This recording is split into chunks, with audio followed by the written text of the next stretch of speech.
সুদের হার ৫% থেকে কমিয়ে ৩% নির্ধারণ করেছেন। এছাড়াও সিলেটের বাইরে থেকে আসা ব্যবসায়ীদের নিরাপত্তা ও সুবিধা নিশ্চিতে নেওয়া হয়েছে বিশেষ ব্যবস্থা। এই বাজারটা আগে ৫% আসছিল, এখন আমরা হাসিল বাবদ করতেছি ৩%, লাখে ৩,০০০ টাকা। আর ছাগলে আমরা কোনো পার্সেন্টেজ দিই নাই। দূর দূরান্ত থেকে গরু নিয়ে হাটে আসছেন অনেক বাইরেরা, তার জন্য আমরা পর্যাপ্ত পরিমাণ পানির ব্যবস্থা রাখতেছি, গোসলের ব্যবস্থা আমরা ব্যবসায়ীদের জন্য, গরু খামারিদের জন্য পর্যাপ্ত পরিমাণ নিরাপত্তার ব্যবস্থা করি।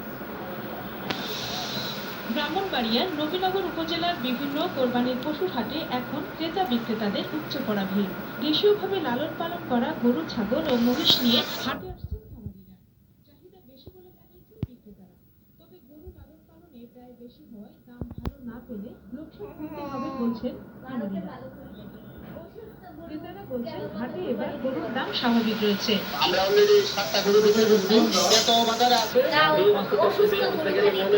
ক্রেতা বিক্রেতা দুজনের সুবিধা হবে। বাজারে পরিচালনা সবকিছু আমাদের অনেক সুন্দর হয়েছে। প্রাণী সম্পদ কর্মকর্তা বলছেন খামারিদের নিয়মিত পরামর্শ দেওয়া হচ্ছে, সুস্থ পশু বাজারজাতকরণে কাজ করছে বলে জানিয়েছেন তিনি। গাছ বাজারে দেখতে পাচ্ছি